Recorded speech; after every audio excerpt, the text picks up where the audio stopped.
네, 여수 산업단지의 간판 기업 여천 NCC가 부도 위기에 빠지면서 석유화학 산업의 구조조정이 태풍의 눈으로 부상했습니다. 여천 NCC는 월급이 가장 높았던 기업인데 어떻게 절벽으로 내몰렸는지, 정부는 그동안 왜 보고만 있었는지 의아해하는 분들이 굉장히 많았죠. 정부는 여천 NCC 사태로 불거진 석유화학 구조조정을 앞당기기 위해 나프타 분해시설 감축 목표치를 정하고 연말까지 구체적인 계획을 내도록 했습니다. 과연 정부의 바람대로 업계가 적극적으로 나설지 두 분과 얘기 나눠보겠습니다. 주원 현대경제연구원 경제연구실장, 이인철 참좋은 경제연구소장 나오셨습니다. 어서 오십시오. 안녕하십니까. 네, 석유화학 산업의 구조조정이 필요하다는 얘기가 꽤 오래됐는데 지난 정부에서도 뭔가 구조조정 계획을 내놓았습니다만 이루어지지 않았고, 정부가 이번에 또 내놓았네요. 관계장관 회의를 열었고 기업들과 지금 자율협약을 했다는데 방금 발표된 내용, 우선 어떤 내용이 원칙인지, 핵심은 뭔지, 이인철 소장님, 정부가 발표한 이 석유화학 구조조정의 뭐 큰 방향, 원칙 어떻게 나왔습니까? 일단 정부가 내놓은 석유화학 산업의 구조조정 방향은 이제 선 잘 조정해라. 네. 그리고 가이드라인을 줬습니다. 연말 이내 나프타 분해 시설을 최대 370만 톤까지 감축해라.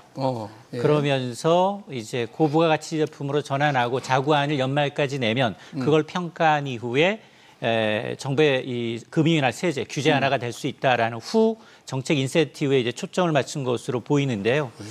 이 NCC 나프타 분해 시설 최대 370만 톤은 지금 업계 1위인 LG화학이 여수 NCC가 약 230만 톤입니다. 그러니까 공장 하나를 2개 정도, 공장 하나를 이제 통폐합하거나 없애야 된다는 얘기거든요. 상당히 좀 강도 높은 구조조정을 자율적으로 행하고, 그리고 지금 범용 제품의 비중이 워낙 높으니 이걸 고부가가치 제품으로 전환할지에 대한 큰 그림을 그리고 오면 연말까지 자구안을 마련한 이 10대 석유화학 이 회사에 대해서는 정부가 뭐 금융이라든가 세제라든가 규제 완화 지원에 나서겠다라는 게 핵심입니다. 네.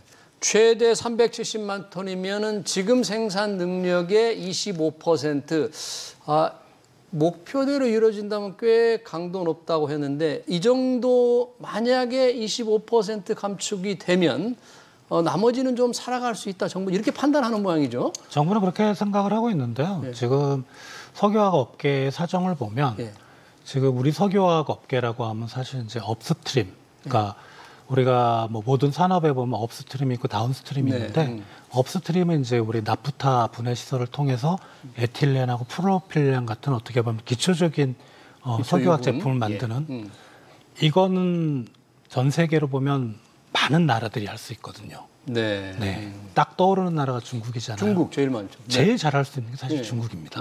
생산 비용을 확 낮출 수 있는 데가 중국이니까. 그러니까 이게 우리 이제 석유화학 사사라 그러죠. 뭐 LG화학, 롯데케미칼, 뭐 하나솔루션, 뭐 금호석유화학 이런데 우리 대기업들이 다 발을 담그고 있고요. 그렇죠. 우리 그 업스트림 공정이 거의 대부분이고요. 롯데케미칼 같은 경우는 다운스트림이 거의 없는 걸로 제가 알고 있어요. 그래서 이 NCC를 이 정도 줄인다고 해서 석유화학 업계가 다시 반등의 모멘텀은 저는 만드는 건 불가능하다고 생각합니다. 아예 산업 구조 자체가 좀 스마트해지고 하이테크 쪽으로 넘어가야 돼요. 그게 사실 이제 정부 뭐 지원 얘기 쪽에서도 뭐 약간 얘기가 있지만 R&D가 사실 이게 받쳐줘야 되는데, R&D가 우리 석유화학 업계를 보면 R&D 쪽은 지금 완전히 거의 황폐화되다시피 했거든요. 우리 석유업계. 그러니까 몇 년 동안 지금 우리 석유화학 기업들 보면 버티는데 급급했어요.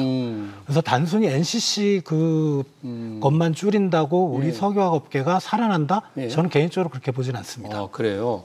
지금 목표, 줄이기로 한 목표가 370만 톤도 적은 게 아닌데, 큰 공장 하나를 문을 닫아야 된다는데, 그 방향이 말씀하신 설비 감축과 이제 고부가 스페셜티, 뭐 고부가 특화 제품으로 전환하는 원칙 하나, 두 번째가 재무 건전성 확보 하나, 그 다음이 지역경제 고용 영향 최소화인데, 이것도 상당히 구조개편 방향에 쉽지 않겠어요. 재무 건전성 확보라 그러면 대주주가 돈을 좀 대라, 그런 얘기인가요? 사실은 이제 우리나라 이 석유화학 산업에 굉장히 위기 경고등이 먼저 울렸음에도 불구하고 사실은 대부분이 10대 계열사를 갖고 있습니다. 그렇죠. 대주주의가 이제 지원을 해주면서 정확하게 롯데그룹의 이제 핵심 캐심카우였던 롯데케미칼이 어려우니까 이제 이 그룹의 상징이라고 하는 롯데월드 타워까지 담보로 제공할 정도로 사정이 안 좋았거든요. 그러니까 석유화학 산업의 위기가 계열사로 전이되는 걸 좀 막아보자라는 식으로 그동안은 십시일반 돈을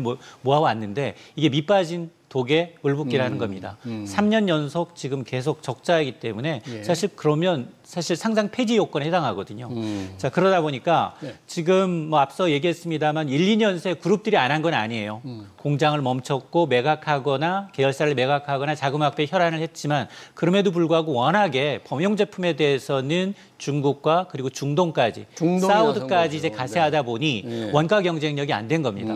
그러다 이제 글로벌 이제 이 공급분 자체가 수요를 초과하는 상황이 닥치니까 뭐 중국의 경우에는 계속해서 이제 이 정부 재정을 바탕으로 해서 생산 능력을 늘리고 있는 상황인데 그동안 이제 국내 석유화학계 이제 수익원이 뭐냐라고 하면 우리는 원유를 사다가 정제합니다. 그렇죠. 거기다가 이제 NCC라는 납타 분해 시설을 들려서 납타를 얻어요. 거기다가 에틸렌을 얻어서 에틸렌이라는 이 소자를 가지고서 여러 가지 뭐 플라스틱이라든가 비닐이라든가 뭐 자동차 전자 부품까지 만드는 구조였는데 여기에 이제 국내 내수용도 있지만 이 만든 제품에 거의 절반 가까이는 대중국 수출용이었습니다. 우리가 중국에 수출 많이 했잖아요. 맞습니다. 네. 그럼에도 불구하고 지금 중국이 굉장히 빠른 속도로 이제 생산량을 늘리다 보니 여기에다가 이제 원유를 직접 뽑아 생산할 수 있는 사우디까지 가세하다 보니 원가 경쟁력에서 밀리고 있는 겁니다. 지금 보면 이제 아마 이 여천 NCC의 경우에는 지금 하나와 이제 DL이 50대 50 이제 출자를 해서 이미 뭐 이번에 임시 변통으로 2천억 달러는 막았습니다만 그럼에도 불구하고 3공장은 지금 여전히 공장 가동이 중단된 상황이고 추가로 또 수혈이 더 필요한 상황인데 서로 지금 내탁 공방을 하고 있는 상황이거든요. 그러네요. 그래서 이렇게 지금 공급 과잉인 상황을 막기 위해서는 좀 중단을 해야 되는데 가동률도 좋지는 않아요. 전반적으로 가동률이 한 60에서 70%대 이게 80%는 돼야 손익분기점을 맞출 수가 있는데 이러다 보니까 실적은 계속 악화되고 있고 지금 기업들의 경우에는 누가 선제적으로 좀 감축을 해야 되는데 그걸 눈치만 보고 있는 상황입니다. 그러네요. 그러니까 눈치 보지 말고 뭔가 합의를 해서 설비를 줄이려고 할 경우에 금융세제 지원을 하겠다는 건데 금융세제 지원 내용은 아직 나오지는 않았습니다만 그 방향에서 보니까 또 지역 경제와 고용 영향을 최소화하라 이런 게 있더라고요. 고용 영향. 설비 감축을 하면 고용 감축이 자연스럽게 이어지는데 고용을 줄이지 못하게 한다. 이렇게 해석을 할 수 있습니까? 이 부분 어떻게 해석을 해야 돼요? 이제 뭐 기사나 정부 발표의 워딩을 보면 뭐 반드시 그러라는 건 아니고 고용의 피해를 최소화하도록 노력해라라는 건데 다행히 우리 이제 석유화학 산업은 취업률 유발 기수가 자동차 산업의 한 절반? 장치 산업이니까. 그러니까 10억 원당 자동차가 한 8명 정도 되는데 석유화학 산업은 4명이 조금 안 돼요. 그래서 그건 다행이긴 한데 뭐 4명이라도 10억 원당 4명이라도 상당히 큰 거죠. 그렇죠. 당연히 이 생산 설비를 감축을 하고 그죠? 뭐 기업들이 자구 노력이라면은 우리가 딱 떠오르는 건 구조조정밖에 없습니다. 그래서 그 고용에 대한 타격은 상당히 클 거고 특히 그게 이제 전국적으로 흩어져 있는 게 아니고 석유화학 단지들이 있는 그런 여수라든가 그런 지역에 고용 타격이 직접적으로 크게 들어갈 거고 더구나 이제 그 뭐냐면은 이제 그런 제조 공장들이 있는 주변은 사실 근로자들이 뭐 점심이라든가 저녁 때 뭐 이렇게 회식도 하고 뭐 그런 이제 상업 시설이 많잖아요. 그런 쪽으로 파급되는 영향까지도 고려하면 지역 경제는 상당히 좀 타격을 받을 것 같고 그래서 이제 일부 지역에서는 지금 그런 걸 예상하고 지금 위기 지역이다, 그리고 고용 위기 지역이다 이런 걸 지정해 달라고 정부에 지금 요청을 하고 있는 걸로 생각이 됩니다. 지금 최대 시설 감축이 이제 최대 370만 톤이고 연말까지 정부에 제시하라. 약간 시간표를 정해줬잖아요. 이게 기업이 조금 버틸까봐. 느슨하게 할까봐 이렇게 시간표를 정해놓고 하라 이런 건가요? 맞습니다. 이게 사실은 그 전서부터도 사실은 기업들은 이제 공장 일부 라인 가동 중단이라든가 일부 자산 매각을 통해서 가동률을 줄이고 있고 또 고부가 가치 제품으로의 방향 전환을 하고는 있습니다. 근데 그 속도가 좀 느리고요. 그러다 보니까 지금 뭐 범용 제품에서는 앞서 말씀드렸습니다만 이미 우리가 경쟁력을 잃었기 때문에 고부가 가치 화학 소재라든가 네. 바이오라든가 친환경 이제 소재로의 전환을 지금 추구해야 되는데 시점이 연말까지 과연 그게 가능하겠느냐라는 겁니다. 그러다 보니까 아마 정부가 내놓은 이제 자율 구조조정 후 인센티브라는 정책이 실효성이 있을 수 있냐라는 앞서 이제 거의 불가능하다라고 말씀해 주셨는데 아마 정책의 효과를 내기 위해서는 정말로 구조조정 참여 기업과 그리고 비참여 기업 간 차별성을 명확하게 주고 예. 어떤 세제 개편을 줄 건지 그리고 구조조정에는 반드시 인력 구조조정이 포함되는데 예. 그 부분에 대해서는 또 정부가 그동안 직접적으로 구조조정을 간접하지 못했던 이유가 인력 때문에 그렇거든요. 여기 뭐 여수, 울산, 대산 이 울산 산업단지만 하더라도 거의 뭐 40만 명 이상의 이 후방 인력이 있기 때문에 아마 이런 것을 구체적인 가이드라인을 주기 전까지는 아마 제대로 된 어떤 체질 개선이 가능할까에 대한 의문입니다. 네, 지금 정부도 시한을 못 박았어요. 연말까지 내라 그랬는데 인력 구조조정은 지역 경쟁력을 최소화한다. 만약에 기업들이 이 부분에서 적극적으로 이렇게 제출한다면 정부가 뭐 금융세제 지원을 하겠다는데 어떤 지원책이 정부를 이렇게 딱 준비하고 있을까요? 뭐 뭔가 좀 기대를 할 만한 대책을 정부가 생각하고 있나요? 금융세제 쪽에 딱히 제가 지금 떠오르는 부분은 없고요. 네. 대신 이제 사업을 퇴출하거나 사업장을 접을 때는 어떤 퇴출 비용이 많을 수가 있는데 그런 부분에서 뭐 정부가 지원이 일정 부분 들어갈 수 있고 또 이제 기업들이 만약에 이제 정부가 어느 정도 일정 수준의 마음에 드는 자구안을 제출하게 되면 예. 이제 우리가 순서상 보면은 공적 자금이 들어가거든요. 예, 정리하는 데도 좀 필요하고. 예. 그러니까 정부가 돈을 상당히 좀 저리로 예. 뭐 장기적으로 빌려줄 수 있다든가 이런 지원 정도는 가능하겠지만 예. 이건 어디까지나 예. 예, 산업의 사이즈를 줄이는 그런 고통을 줄이고자 하는 그런 차원의 지원이지 뭐 산업의 경쟁력을 높이거나 예. 이렇게까지 보기는 좀 어렵다고 생각이 됩니다. 네. 이미 지난해 말에도 이전 정부에서 비슷한 대책을 내놨습니다. 비슷한 대책이 나왔었습니까? 당시에도 보면은 금융세제 혜택을 좀 주겠다라는 가이드라인이었고 업계 요구를 반영해서 나왔던 얘기가 뭐냐? 사업을 철수하거나 아니면 이제 통폐합을 추진한 기업에 대해서는 국책은행을 통해서 저리로 정책 자금을 좀 지원한다든가 또 여기에다가 이 설비 같은 경우에도 M&A 할 경우에는 또 공정거래 심사 단계가 굉장히 복잡할 수 있는데 네. 점유율 문제 때문에 이 규제를 유연한다든가 또 하나는 이제 자산을 매각하거나 폐쇄할 경우에는 이 손실 자산에 대해서는 세금 공제, 세액 공제와 같은 이제 특례 조치를 좀 취하겠다라는 것이었고 네. 또 하나가 이제 고부가 가치 제품으로 또 설비를 전환하는 경우에는 이런 이제 투자에 대해서는 세제, R&D 지원 등의 대책을 내놓겠다라는 것이 큰 그림이 그려져 있는데 작년 말에 이미 그런 그림이 계획이 맞습니다. 나왔다는 얘기죠. 그런 게 나왔음에도 불구하고 기업들이 버티게 했었던 거고 그리고 이제 선제적 어떤 구조조정을 택하도록 유도하겠다라는 것이기 때문에 아마 여기에다가 이제 고용 문제까지 거론했기 때문에 기업들의 셈법이 상당히 좀 복잡해질 수밖에 없습니다. 그러네요. 지금 보니까 작년 말에 나온 것에 비하면 크게 달라진 게 없고 올 연말까지 최대 나프타 분해 시설을 370만 톤 줄이겠다는 목표를 설정한 다음에 구체적으로 내라. 요거 외에는 어떤 정책적으로는 크게 진전된 건 없네요. 그럴 수밖에 없나요? 왜냐하면 이제 석약 산업의 어려움이 뭐 한 10년 그 안에 많은 이제 그 정부들이 있었잖아요. 네. 이미 다 대책을 산업부 중심으로 마련을 해놨을 거고 예. 생각할 수 있는 거는 다 끄집어냈을 거라고 생각이 되고요. 예. 새로운 거는 사실은 그렇게 많지가 않을 수밖에 없죠. 예. 자, 정부 정책 중에서 이게 업계에 계신 분들 얘기로는 이게 강력한 구조조정인데 구조조정을 제대로 해본 고위공직자가 없다. 경험 많은 공직자가 없고 공직자들이 법적 뒷받침이 없으면 책임을 지려하지 않기 때문에 나서지 않는다. 뭐 이런 얘기들을 많이 업계에서는 또 하더라고요. 우리가 이제 IMF 당시에 빅딜이라는 미명하에 자동차 그리고 반도체 우리가 구조조정을 해봤잖아요. 기아가 현대로 흡수됐고 그리고 이제 LG전자가 현대전자로 흡수되는 걸 우리 해봤잖아요. 근데 굉장히 강도 높은 구조조정이고 인력뿐만 아니라 통폐합 시설 이게 어떤 이제 대기업의 자산 이제 사이즈가 좀 달라지는 부분이 있거든요. 자 그러다 보니까 여기에는 특히나 이제 국내 석유화학 기업들뿐만이 아니라 그런 대형 어떤 제조업에 대한 M&A는 국내 시장을 노리는 게 아니라 해외 매출 비중이 높기 때문에 전략적으로 이런 M&A를 통해서 상대 경쟁 국가에 대해서 반독점 허가를 맡아야 합니다. 그건 굉장히 유능하고 그런 일을 해본 이제 공정거래를 해본 이제 규제를 해본 이제 당국자들이 있어야 되는데 그런 사람들이 지금 자꾸 이제 사라지다 보니 현실적으로 우리가 M&A를 한다 할 경우에 과연 이걸 국내뿐 아니라 국외에서 이제 반독점법에 의해서 이걸 풀어줄 수 있는 사람들이 있겠느냐 이 부분에 대한 우려가 있는 겁니다. 네, 오늘 보니까 산자부 장관, 김정관 산업부 장관 아니면 지금이 아니면 안 된다 이런 절박한 심정으로 기업들이 사업 재편에 적극 나서달라고 했어요.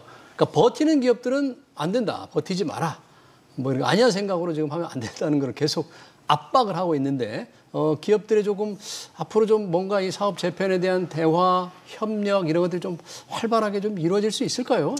일단 뭐 저 개인적인 생각이긴 하지만 장관님이 그렇게 말씀 안 하셔도 지금 버티지 못합니다, 사실은. 너무 어렵기 때문에. 상황이 워낙 안 좋으니까. 그러니까 올해 2분기 주요 석유화학 기업 그 실적을 보면 2분기 롯데케미칼이 2,500억 마이너스 영업 손실이 LG가 얘네들이 이제 석유화학 파트가 또 따로 있어요. 그 안에 뭐 토탈로 해서 석유화학 산업이 아니고 걔네가 한 마이너스 900억, 하나솔루션 케미칼 부분이 한 마이너스 500억. 처참하죠. 그러네요. 1분기도 적자가 났는데 더 나빠진 수치입니다. 이게 몇 년 전만 해도 석유화학이 정말 주요 우리 수출 주력품이었잖아요. 뭐 당연한 게 우리가 이제 그 생산 능력이 보면 내수를 100으로 봤을 때 우리 석유화학 산업의 생산 능력이 한 250 정도 되거든요. 그 소장님께서 말씀하셨다시피 그 150이 상당 부분 수출해야 되는데 수출의 상당 부분이 사실 중국이고 중국은 자금률이 확 높아져서 이제 더 이상 우리 그 범용 제품 안 쓰고 그럼 다른 지역으로 수출이 되느냐? 아니죠. 중국도 공급 능력이 세요. 그렇죠. 걔네들 제품이 나가니까 가격에서 밀리는 거예요. 또 중동에서는 더 원가 싼 걸로 만들어내는 그렇죠. 그러면 어쩔 수 없이 이건 손실이 날 수밖에 없는 거죠. 못 팔면 손실이 나는 거고 이거는 사실 뭐 어제 오늘 얘기가 아니고 석유화학 산업은 철강 산업과 더불어서 정말 우리가 빨리 선제적으로 구조조정하지 않으면 우리 석유화학 산업 같은 경우가 작년 기준으로 한 그 생산 GDP 규모가 100조 정도 되거든요. 그러니까 우리가 전체 GDP가 한 2,400조 정도 되니까 대략 한 5% 정도를 차지하는 거죠. 이게 작은 비중이 아닙니다. 이게 휘청거리면 국가 경제 전체가 흔들릴 수가 있으니까 뭐 산업부 입장에서는 빨리 구조조정을 했으면 하는 이제 그런 바람인 것 같습니다. 그러니까요. 구조조정의 필요성이 늘 전문가들이 많은 지적을 했습니다만 여러 가지 이유, 기업들의 버티기도 있고 정부가 나서지도 않으면서 지지부진하게 좀 미뤄져 왔는데 아까 잠깐 언급을 해주셨는데 구조조정 차원에서는 늘 얘기되는 게 이제 뭐 합작법을 세운다거나 M&A를 할 때 회사들 간에 서로 시설을 협의를 해야 되잖아요. 이게 공정거래 이슈가 많이 제기돼서 중간에 무산되는 경우가 있고 공정이 담합 우려를 좀 한다 그래요. 근데 공정위에서 그런 것들을 좀 선제적으로 뭔가 길을 좀 열어줘야 되는 건 아닙니까? 맞습니다. 이게 사실은 사업구조조정에 꼭 필요한 건 통합. 그리고 금요경제를 세워야 되거든요. 우리가 이제 범용 제품으로 안 되고 지금 협회가 용역을 의뢰해서 우리 석유화학 산업의 현재 미래 그리고 어떻게 가야 될지 용역을 의뢰해 봤더니 보스턴 컨설팅은 아마 이런 상태로 3년이 지나면 현재 50% 석유화학 기업이 문을 닫을 것이다라는 보고서를 내놨고요. 오늘 아마 370만 통 이제 이 NCC 감축 목표도 이런 컨설팅을 바탕으로 현재 시설이 한 25%를 감축하라라는 가이드라인을 준 거거든요. 자, 그렇다면 공급 과잉의 저편이라는 건 어차피 통합입니다. 산업 생태계를 유지하기 위해서는 이게 경쟁 제한이 아닌 어떤 공익 목적을 갖고 있는 만큼 일률적인 공정거래의 잣대가 아니라 좀 유연하게 할 필요가 있다는 겁니다. 합병하게 되면 일시적으로 점유율이 높아지거든요. 이렇게 되면 이제 상대 국가 내지는 국내에서는 반독점법으로 소송을 당할 수 있습니다. 그러다 보니 이렇게 일시적으로 높아진다 하더라도 설비를 줄이거나 고용을 유지한다. 이런 공익적 조건이 좀 부과하는 미리 설정된 어떤 가이드라인이 있다면 이런 걸 좀 예외적으로 허용하는 것도 좀 필요하고요. 무엇보다 전문가가 필요해요. 전문가가. 맞습니다. 이거 왜냐하면 글로벌 기업들이기 때문에 이 기업들이 이제 우리가 수출하는 기업에 이제 똑같은 경쟁 업체의 경쟁을 저해하지 않는다라는 걸 우리 자구 노력으로 인한 M&A고 통합 협의라는 걸 설명할 수 있어야 되는데 그런 이제 이 다국적 기업 결합에 관련된 심사를 하거나 이제 반독점 당국을 상대할 수 있는 전문가들이 좀 많아 있어야 합니다. 네, 오늘 이 석유화 구조조정 개편 관련해서 구체적으로 나오지는 않았습니다만 우리 같은 경우는 원유를 수입해다가 이게 나프타를 가지고 분해해서 에틸렌을 만들기 때문에 원재료가 뻔하다 이거예요. 그리고 다른 원가 절감이 안 돼서 늘 요구하는 게 전기료 부담이 너무 크다. 그동안 사실 산업용 전기료가 많이 올랐잖아요. 근데 이제 이런 부분들이 정부가 전기료 감면 같은 걸 지원책으로 내놓을 수 있을지는 조금 미지수입니다만 어떻습니까? 업계에서는 비단 석유화학 업계 요구만은 아닐 것 같아요. 전기료 부담. 중국 대비 우리 전기료가 비쌉니다. 최근에 좀 많이 좀 올랐기 때문에 가정용은 거의 그대로인데 근데 사실 뭐 중국 대비도 그렇지만은 다른 우리 선진국과 비교하면 엄청 싼 편이거든요. 산업용도 그렇죠. 여전히. 네. 다만 이제 전기료를 내려주면 업계한테는 상당히 좀 도움은 되겠는데 사실 그 그 생산 비용에서 전기료가 차지하는 비중이 저는 아주 클 것 같지는 않거든요. 큰 회사들은 뭐 중소기업들은 꽤 부담이 큰 중소기업들은 당연히 뭐 부담이 크겠지만 그래서 물론 뭐 우리 제조업 전반적으로는 그런 경쟁력 차원에서 지금은 사실 이제 품질이나 이런 경쟁력보다는 이 트럼프가 한번 시장을 해집는 바람에 가격 경쟁력이 상당히 좀 중요해졌어요. 관세도 있고 하다 보니까. 그래서 전기료 부분에서는 정부가 꼭 뭐 석유화학 산업뿐만 아니고 우리 제조업 전반의 경쟁력을 높이는 차원에서 한번 좀 고려를 해봐야 되겠는데 우리 한 1, 2년 전만 해도 우리 그 적자 문제로 우리 한전 난리가 났지 않습니까? 그렇죠. 그러니까 한전이 적자를 떠안으면 되긴 하는데 그럼 또 여론은 나빠질 겁니다. 그래서 그런 부분을 좀 생각을 해서 그리고 이제 신재생 에너지가 어떻게 보면 지금 정부의 그 에너지 산업 재편의 방향인데 결국은 전기료는 비싸질 수밖에 없거든요. 원가가 비싸잖아요. 그렇죠. 신재생 에너지의 경우에는. 그래서 그런 우리 중장기적인 에너지 수급계까지 좀 고려를 해서 저도 지금 딱히 방안은 없습니다. 뚜렷한 방안은 없는데 좀 지혜들을 모아야 될 걸로 그렇게 생각이 됩니다. 네. 이번 이제 구체적인 감축 계획이 현실화될 경우에 지역 경제에 미치는 영향을 잠깐 언급해 주셨지만 정부도 이 부분에 대해서 이제 고용 위기다. 지역에서 차지하는 비중이 워낙 크기 때문에 이 부분에 대해서 뭔가 정부도 좀 선제적으로 준비를 좀 해야 될 것 같습니다. 실제 감축이 이루어질 경우에 그 지역 경제가 받는 영향은 정말 상상을 초월하기가 어려울 것 같아요. 맞습니다. 실제로 지금 보면 대부분 뭐 여수산업단지나 울산이나 대산의 경우에는 공장 가동률이 낮아지면서 노동자들 해고가 일정 부분 일어나고 있습니다.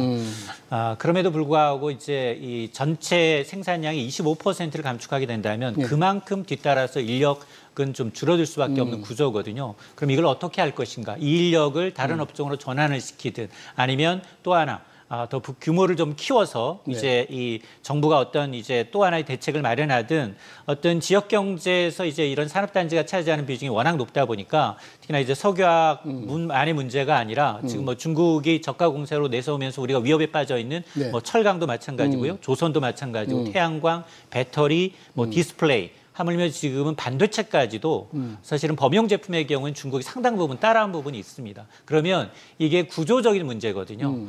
굉장히 이제 지금까지 했던 첨단 우리가 이제 캐시카우라 알았던 제조업이 우리가 계속 잠식당하면서 우리 그 인력마저도 굉장히 지금 타격을 받고 있는 상황인 걸 감안하게 되면 이번 구조조정이 그냥 10대 그룹의 자율적인 구조조정으로 놔둘 게 아니라 과거처럼 정부 주도의 과감한 구조조정을 통해서 가이드라인을 주고 그리고 그거에 이제 합당한지 따르는지 안 따르는지에 따른 이제 당근과 채찍을 명확하게 지시하면서 가야 될 필요가 있습니다. 네, 이게 중국발 정말 저가 공세로 결국 석유화학 산업이 절벽에 몰렸는데 아까 잠깐 언급을 하셨는데 석유화학만이 아니죠. 중국의 물량 공세, 중국의 압박에서 지금 영향을 받는 게 그다음에 뭐 철강이 가장 큰가요? 피해가 어떻습니까?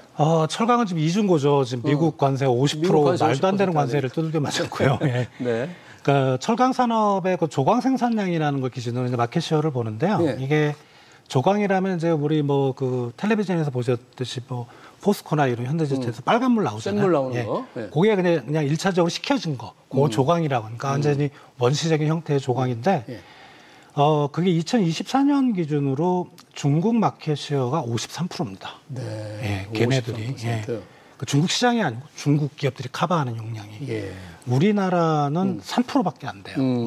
이 말은 뭐냐면 제조업의 특성은 뭐냐면 생산량이 많아지면 많아질수록 비용이 떨어지고 가격을 낮출 수 있다는 게임이 안 되는 거죠. 그러네. 사실. 예. 상대가 안 되는 거잖아요. 그리고 이제 미국 철강 시장이 상당히 좀 중요한데 사실 미국으로 가는 철강 비중이 한 12% 정도 되거든요. 우리 그 전체 철강 수출에. 그래서 크진 않은데 그나마 그쪽으로는 좀 고부가 쪽이 가고 있는데 그것마저 좀 막히는 상황이라 역시 철강하고 석유화학의 저는 가장 큰 이슈는 중국입니다. 중국입니다. 네. 그러니까 석유화학 다음으로 벌써 이미 일어나고 있지만 철강도 뭔가 상당한 구조조정이 좀 필요한 상황이 다가온 거네요. 이미. 그렇습니다. 네. 뭐 배터리 같은 경우는 어떨까요?